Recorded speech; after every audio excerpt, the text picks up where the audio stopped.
everyone! Well, it's a beautiful, beautiful day on the Oregon coast, and the sun hasn't quite gotten to the backyard yet, which means it's perfect time to show off flower colors on the camera anyways. And I promised a video showing off my rhododendrons. It's really hard to pick a time to do a video tour of the rhodies just because they all bloom at different times. So yesterday I noticed the rhododendron in my front yard was almost completely bloomed out. There's like one little bit of red bloom left on it. So I was like, oh gosh, I didn't even get that on video. So we're just gonna do my backyard, and then I'll have to do another one when the lower garden comes into bloom, because the front yard basically is done. There was a yellow one and a red one in the front yard, and they're done. The azaleas are just about done. They're kind of looking, I don't know, you know, all the blooms are like brown. I'm gonna probably rake them out today to get rid of all the dead blossoms that are just sitting on the new growth. And then, so my front yard blooms first, and then my backyard starts blooming, and each rhododendron opens at a different time. And then, by the time all of those are done, finally my lower garden, which is 3 different colors of purple, start to bloom. And right now, I don't even see any color in those rhododendrons because they bloom in late May. So, like I said, it's just hard to get video happening of the rhododendrons. I can take individual pictures and then kind of do like a slideshow or something, but as far as video goes, live video, it's just hard to get that in there. So today we're in our backyard, and I don't know the name of any of my rhododendrons. They were all here when I moved in, except for one yellow one that I planted in the front yard. But all of these were here. They were very overgrown, and some of them are still in the throes of rejuvenation, where I've had to cut them back and cut them back and cut them back to get them shaped, to get them growing good and strong, to combat disease. All of these rhododendrons were covered in blackberry. Half of them were covered in escallonia. They were all, gosh, I don't even know how tall they were, probably like 8 or 10 feet in the backyard. And so this will be our 3rd summer here, and finally things are looking like, you know, garden plants. But there's still a couple that need a lot of help. The first one that I'll show you is the one that's the most stressed and needs the most help. But she's doing good. Her new growth looks absolutely beautiful, but she struggles with black spots, so we've been using fungicide on her, and a copper fungicide, and just being really super careful about not allowing any of her leaves to touch the ground that have black spot on them. I'm out here every day making sure I pick those up, even in the rain. Like, I just don't want the soil to have that on there. We've completely cleared this area out, so all the soil that's underneath the rhododendrons now are fresh compost directly underneath, and then brand new mulch all around that. So I'm hoping that that really thick mulch and the compost will correct any soil deficiencies and issues that we were having for the rhodies over the next couple of years. So with no further ado, I will start introducing all of my rhodies. So this is the first one. I call this color magenta. You can see on her old growth how bad the black spot is, right? And the new growth is coming out really nice. So I'm out here all the time making sure that, like, this one that has black spot is not going to touch any new growth. And so I'm just constantly like monitoring it, and of course there's still some issues. You could see this, anyways, it's gonna be a while. This is also the one that's the most scraggly. You could see her growth. You could see that I've done a lot of trimming, and now there's a lot of new growth all in here, whereas it was just really long sticks with some blossoms on the top. So I'm hoping with care, constant care, she'll be fully rejuvenated in the next couple of years, and back to her resistant, amazing self, because she's got a beautiful bloom, and she's the first one that blooms in the backyard. So she's actually, you know, fading. She's finished just about. So, and then the next one over, they're very close, and they're planted about 4.5 feet apart from each other. So the next one is what I call coral. It's really beautiful. It's got kind of like a yellow throat, and it gets deeper and like peach on the outside, on the margins. Like as it's opening, it's like this really deep kind of coral color. This one is the second to the last one to bloom, and I think it had some cold damage or something happened, because it did not bloom as well as it has in previous years. I'm just learning all about rhododendrons, so if any of my viewers are watching this and have suggestions, I'm an open mind as far as rhodies go, because I need to learn as much as I can about them. I don't know the varieties of any of these. If you're like super awesome and you know what these are, you can tell me about that, or you can give me a direction to go to start seeking out maybe what the possible name is.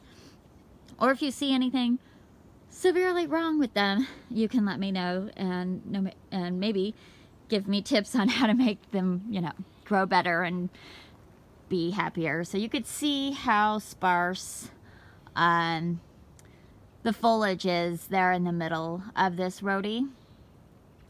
And honestly, I haven't been able to cut much further back because there isn't any new growth happening. This one was completely overgrown, overshaded by this butterfly bush. This is an amethyst butterfly bush. It is not the species, but it gets huge just like the species does, and it was growing all the way through to the other side of this rhodie, which is about 5.5 feet wide. So you can imagine she had a little trouble getting sun over the last few years. Here's my camellia. This camellia was about, well, it was like this tall when I found her, and completely full of black spot, and was so overgrown by this butterfly bush and this rhododendron that we had no idea there was a camellia in there. So it's been 2 years of caring for her and taking care of her. She hasn't bloomed great. She bloomed, I think she had 2 blossoms last year. She had like 5 this year. But this year, her foliage looks absolutely gorgeous. So I'm super happy with that, which tells me that she's now a super healthy plant, and maybe next year I'll get some good blossoms. So this is the next one. And I don't know what I call this. I guess pink. Pink. It's got it's just on the top, it's got this like little kind of like a beige almost. It's not, I guess maybe it's the throat, but it's just like on the top of each one. It's not on the bottom of any of them. So it's kind of a unique color pattern. This one has a really dark stem, which is kind of fun. It's like a red stem. And it definitely grew in a little stronger. It is a little bit one-sided still, but we just keep working on it. you can see how old these rhodies are. Where it comes out of the ground is just like, it's a little bit broken, and it's, you know, it's fallen over a little bit, but it's super resilient and started growing up instead of allowing itself to just totally fall over and succumb. So that's one really amazing thing about rhododendrons. They're just super resilient, and that's kind of inspiring in the garden. So this is the next one, and I call it a blush. And it just has like this really sweet blush margin and kind of a white throat. And I love how the stamens like really stick out. You can see them really clearly. It just makes them really, I don't know, pretty. This one was the last one that I got to as far as being able to do any rejuvenation cuts. So you can see how there's still some like really old limbs that will be cut down this year. I was just waiting for some new growth, or to see if this would flesh out, which this fleshed out, so this whole thing will probably come out, only because it's kind of in Jasmine's like area. This is her doghouse and her favorite hammock, and so she's always kind of having to like navigate around that piece. And it does create kind of a little canopy, which is cute. It kisses the lilac, and which is coming into bloom. Really beautiful. I love it. It smells so good out here. They're not even in full bloom. They smell so good already. So that's this guy. This is what I call blush.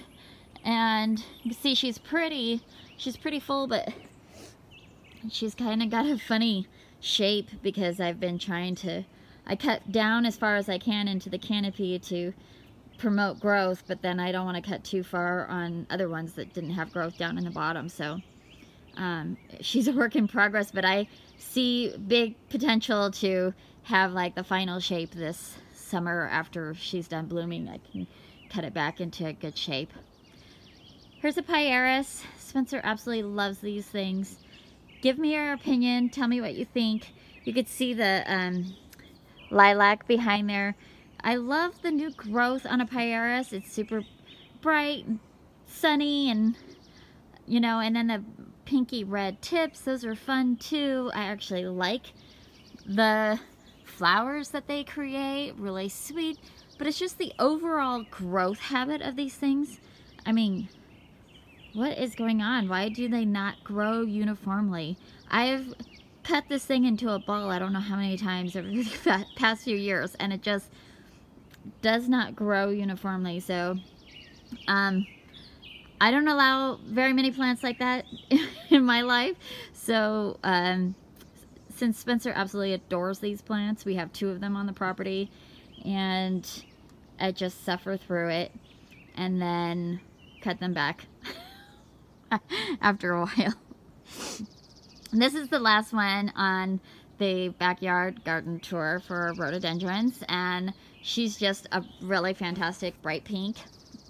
She's not as deep of a magenta, and this one really looks the best. Really dark green leaves, really pretty. It's the fullest and the most dense, and Jasmine loves sleeping underneath it. And this is the one that's closest to our house, so we get to have a really good view of it from our living room. Of course, we have a view.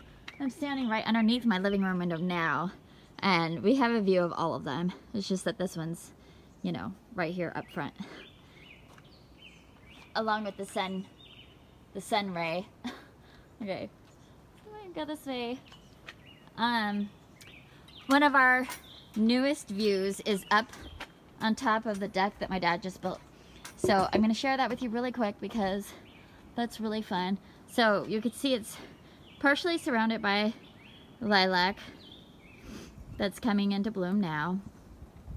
And then you can see over the top of all the rhodies, which is just a fun new view that we haven't experienced yet. So that's exciting. While I'm back here, I'm going to show one more plant, which is this one, the columbine. Really excited. She's blooming.